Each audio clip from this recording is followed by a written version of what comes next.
There are a lot of varying mysteries within FNAF's carefully woven storyline. Even years after they were brought into question, we still don't have complete knowledge on a lot of its lore, and every hint that trickles down our way through books, Funko Pops, board games, and more only seems to make things less understanding, yet more interesting. Take for example, Midnight Motorist. In a game that seems to tie up as many unanswered questions in a big fancy knot, Midnight Motorist seems to have done the exact opposite of what it was made to do. It's something that has racked the community and myself for a long time now. I've pretty much heard every theory out there at this point, and so I thought it'd be fun to go over and discuss a few of the more notable ones, give my thoughts on them, as well as voice my own ideas on what the fart is going on in this racing minigame.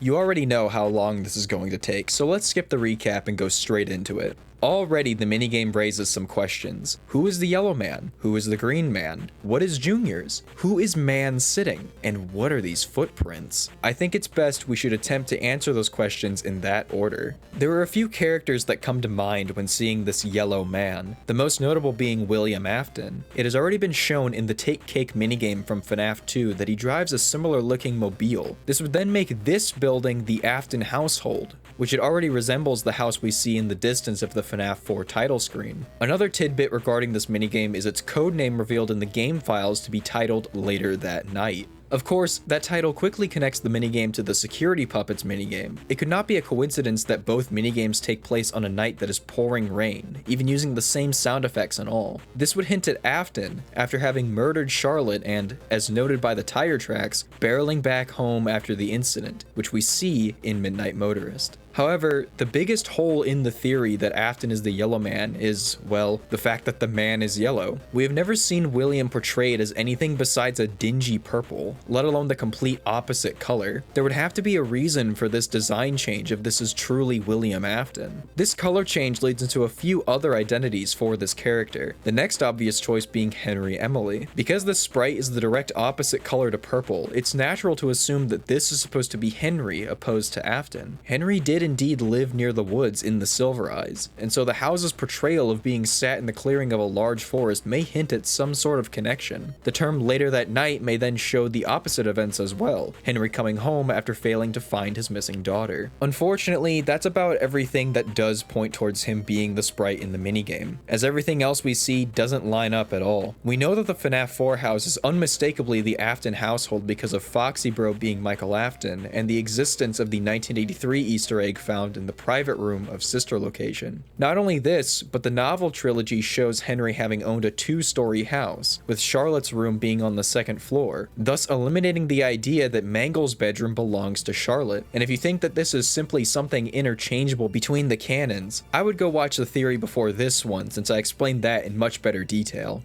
There is also one more theory as to who we play as in this minigame, and this would not be as interesting to make light about if it wasn't pointed out in the Freddy files of all places. This sprite doesn't have to be Afton nor Henry, or any character we know of so far. Rather, according to the Freddy files, this yellow man could be the parent of one of the missing children. Later That Night would then be in reference to the MCI itself, putting this minigame in 1985. This would seemingly debunk the claim itself, as Charlotte was confirmed to have been killed 3 years prior in 1982. However, think about it. Is the codename confirmed to be connected to the Charlotte minigame? For all we know, it could just be that.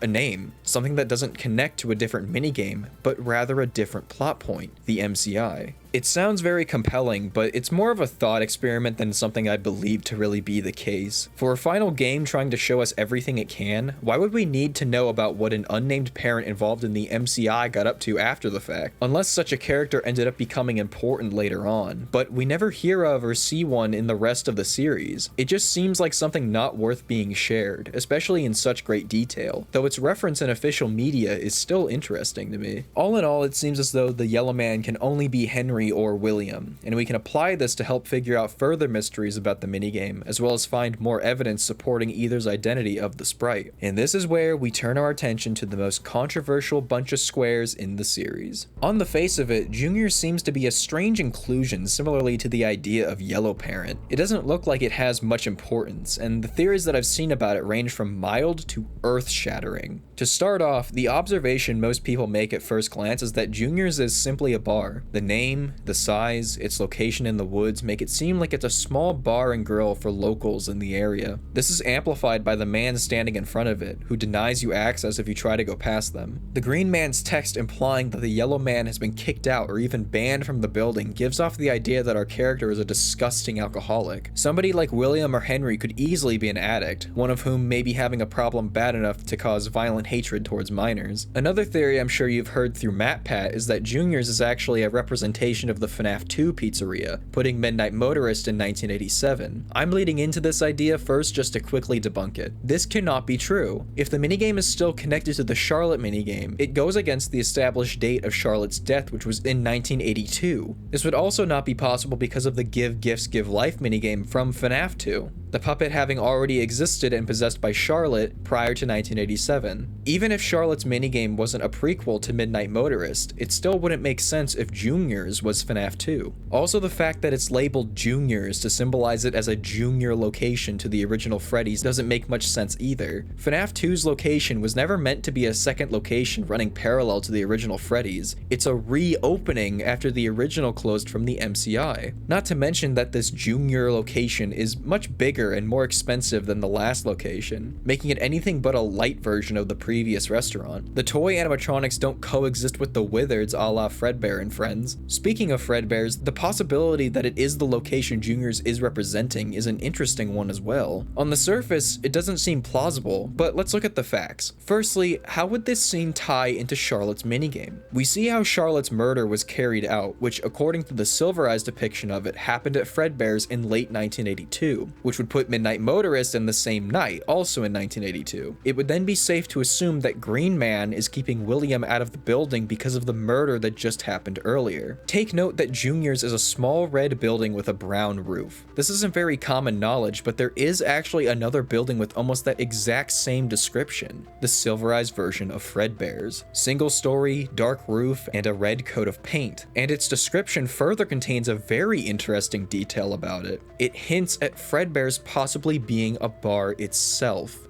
Charlie realized as she looked around that the place had probably once been a dance hall, and the long desk by the entrance that her parents had used for a cash register had probably been a bar. She went over to it and saw that she was right. There were even grooves and scratches in the wood floor where bar stools had once dug their feet. It's a relation that at the time didn't seem like anything, and it's not super clear if this means it had a bar or that the building was originally a bar, but now with the inclusion of Junior's, it's something that could point us in the right direction. The claim that Junior's is FNaF 2 mostly rides on the yellow man being William, while the green man is Henry. The reason for Henry barring entry is that the building is on lockdown, like Phone Guy explains. Hey, keep a close eye on things tonight, okay? From what I understand, the building is on lockdown. No one is allowed in or out, especially concerning any previous employees.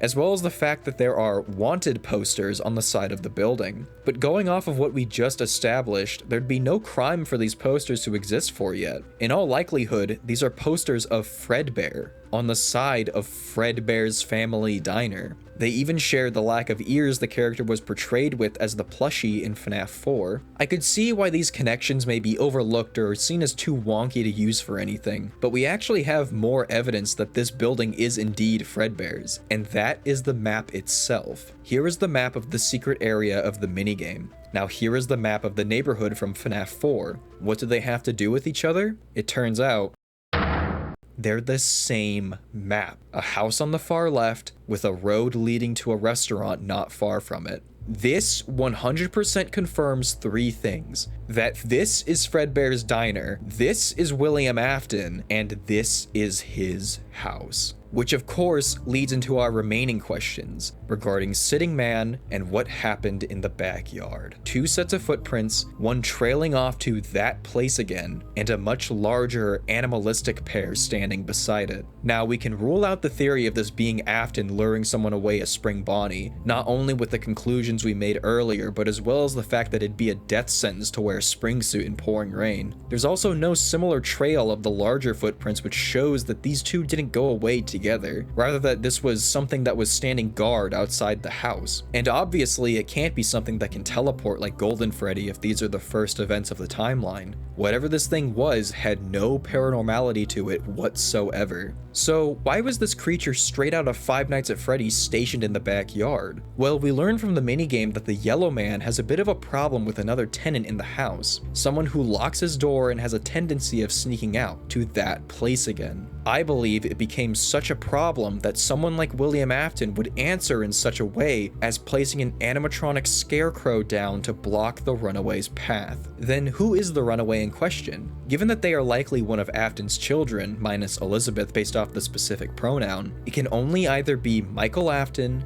or Crying Evan. So we know that this minigame is about a year before the events of FNAF 4's minigames, and that the behavior of those characters were probably a recent change rather than something that was already occurring in Midnight Motorist. Crying Evan only begins crying after seeing something at Fredbear's, which may or may not have even been real given the hint from the FNAF World teasers. Could the thing that the crying child saw actually have been what he would become, quote, sorry for, and was orchestrated by Afton in response to him running away? Now wait a minute, Michael Afton is still a teenager in Midnight Motorist. Doesn't it make sense that he would have the attributes of a rebellious teenager who sneaks out and bullies his younger siblings? Going by the map of the 2 minigames, the room with the broken window is not Crying Evan's. His would be on the wall perpendicular to it. And if Elizabeth isn't there, the only other person is Michael. Even the broken mangle toy in FNAF 4 could symbolize Michael's kinship with Foxy. Well, this is one of those instances where I'd simply say it doesn't matter how accurate the map is. I mean, they have to be the same map, but that doesn't mean they're one-to-one. Look at the size difference after all. Basically, the layout of the house wasn't put into much of Scott's thought. It is obvious that this is indeed the same house as FNAF 4 based off everything else we see, so the exact shape didn't need much consistency in order to make the point of the minigame. Another thing is the aftermath of Midnight Motorist in the context of Michael being the runaway. What punishment exactly was Afton planning in response to him running away? Many theorists use the security logbook and the drawing of Nightmare Fredbear Mike made to explain this point. Michael was subjected to the gameplay of FNAF 4, and the Nightmare animatronics were created with illusion discs in order to traumatize him. Yet, I can't help but see this as even more of a reason that Crying Evan is the runaway. Michael's depiction in FNAF 4 shows 0 features of having been locked in an underground facility terrorized by Freddy Fazbear. He seems perfectly fine, compared to his younger brother, who's developed a fear of the animatronics at Fredbear's. Not the characters, as he sees his plush collection of them as his friends. He specifically fears the animatronics. The phrase "remember what you saw" is usually seen as a reference to an event that the crying child saw at the restaurant, but that is also under the belief that the gameplay of FNAF 4 takes place during or after the minigames and the Bite of 83. What if the nights in FNAF 4 took place in the gap between Midnight Motorist and the Bite of 83? Not only was Freddy Fazbear's Pizza established in 1983 thanks to Help Wanted, but the characters were likely already known about between the Afton and Emily families while the restaurant was being created. After all, there's the broken mangle toy in the bedroom of FNAF 4.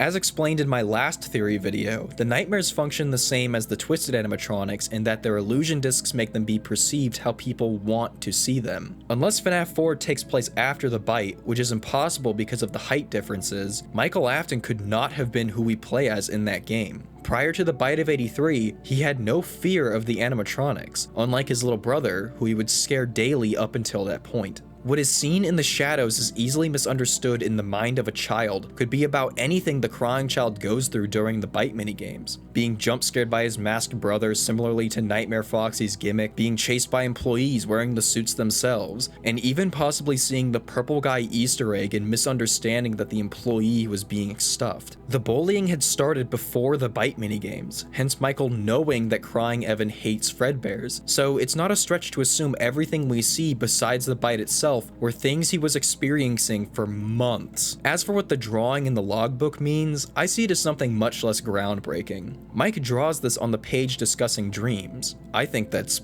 all it is. Michael was being terrorized by Nightmare Fredbear, or maybe even Nightmare himself, after the bite of 83. This isn't the first time something like this has happened either. In several of the different book series, characters would have nightmares they are literally trapped in that are caused by agony. The science of it doesn't really matter, it's just supposed to show that Mike has been tortured by his guilt personified into the monsters his brother was physically fighting against as nightmares that Mike is able to draw perfectly. It should be noted too that if this was supposed to be a drawing of Nightmare all along, he's also associated with Nightmarion, a character that represents death and reflections as said in UCN. I am the fearful reflection of what you have created. Food for thought. So why is Cringe Evan running away all the time? Where is he going? The first place that comes to mind would be that he ran off to juniors. He wasn't scared of Fredbears at this point, and it makes sense if he heard about Charlotte going missing and wanting to see what happened. If you follow the path the map lays out, it's even a straight shot between the house and the building. But there is one other place of interest, that being the secret dirt area, which the Freddy files called it a secret grave. Normally I wouldn't take a term like that to heart, but really, what else could it be? It isn't a twisted one because those animatronics bury themselves during the day, not at night. So what else could it be? It can be none other than a grave, but is it one for a human or something else entirely? For sure, this cannot be Elizabeth's grave if this is the first event of the timeline. Elizabeth only dies after Circus Baby is made, which as we know was only created after Afton stole the endo that Henry was working on to recreate Charlotte. Naturally, this can only happen in a cooldown period where there weren't any other major events happening, which is why I personally place Elizabeth's death in 1984. Yes, Hand Unit explains that Circus Babies was made to replace Freddy's after it closed, but remember that the cancelled teaser also explained that Circus Pizza Baby World was immediately dropped, even before its official opening. Hand Unit doesn't note its initial plans as a restaurant, only flexing its purpose as a rental facility. This could explain how the restaurant planned to open in 1984, but was swept under the rug after Elizabeth's death. The MCI happens just a year later, immediately shutting down Freddy's, putting the opening of the rental facility at just the right time to exploit. At least that's my reasoning. Anyway, we know this is not Elizabeth's grave, after all she'd still be alive. Another theory is that this could just be Charlotte's grave. It could work if you think of it like a Frights or a Tales story. It also explains a discrepancy with the fourth closet. Why does Charlotte's grave read that she died in 1983 when we know from the minigame that she was killed that night in 1982? Think of it like this. What if when the puppet collapsed onto Charlotte, the power of Remnant caused it to come back to life and made it flee the scene with the body? The novels show that Charlotte was never found dead, only that she went missing and was never found. And we can tell that Afton didn't try to take the body with him, and it wouldn't make sense for Henry to try and hide it. It could only have been a third party, someone who saw the event, like the puppet. The puppet would then use its newfound paranormality to bury the body, then move back to the restaurant. After a long time search, they'd have nothing to do but pronounce Charlotte as dead. But that's a stretch only game theory could make, so I don't quite buy that Charlotte is the one buried in the minigame. Other speculation includes Mrs. Afton to be buried there, but I'm not too keen on that idea either. To me, Mrs. Afton is the reason we don't see Elizabeth at the house here. They're both just somewhere else because of custody or something stupid. It's the same reason she's missing from the bite minigames. No, what I believe is there has something to do with the incident in the backyard. What we can assume is that the footprints that are placed in front of the window had to be from an animatronic that acted as a sort of deterrent to keep the child from sneaking out. While it couldn't have been someone wearing a spring suit because of the rain, it could have very easily been one in animatronic mode. We know from the phone guy tapes in FNaF 3 that the spring suits can indeed walk around on their own based off sound they hear. Afton himself is able to make waterproof animatronics as we see in the Twisted ones, so it would be no surprise if the creator of Afton Robotics was able to make an additional robot meant to stand guard to keep his children from running off. And if you need more proof, consider an extra detail in the backyard hidden in plain sight, or rather, a lack thereof.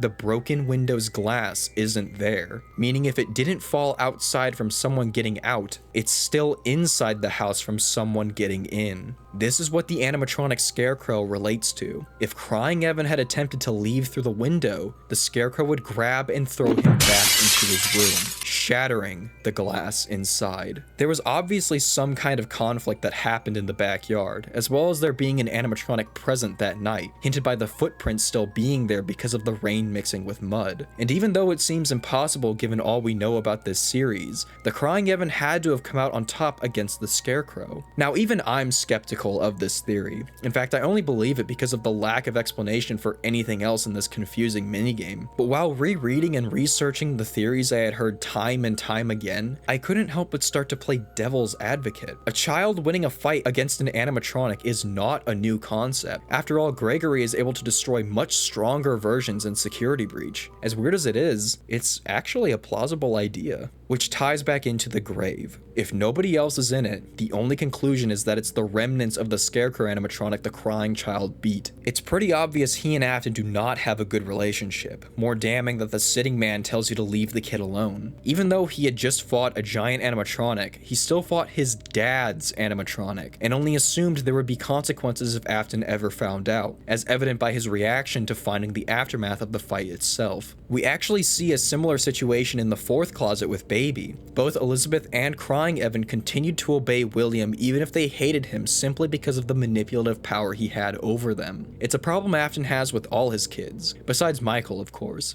Now that we got that tangent of an answer over with, we're left with one remaining character. A popular theory is that the sitting guy is a minor family relative, something like a grandmother or even Afton's wife. What we know about sitting guy is that they are empathetic, perhaps even protective of a mysterious he/him in the household, and they watch TV. It definitely sounds like what you'd expect from a loved one, especially if they're living in a household with children. The sprite itself could be argued to supposedly be an older person like a grandma, with their gray body representing a nightgown or muumuu of sorts. However, I personally never saw this as the intention. It's the same problem with Yellow Parent. Why introduce these characters now of all times? FNAF 6 is supposed to put the pieces together, so it feels weird that it would add William Afton's mother-in-law for one minigame and not even name drop them. It just doesn't seem like that was the point being made. And so we only have one relevant character left. It's Michael Afton. Ironically, this is the easiest conclusion to come to. I mean, he's watching TV, he's associated with Gray. The only wrench in the idea is his relationship with the Runaway. But even this isn't that difficult given what we just went over. This minigame is many months to almost a year before the events of FNAF 4. Michael only becomes the Foxy Bro after the events of Midnight Motorist. In fact, that's even the explanation in and of itself.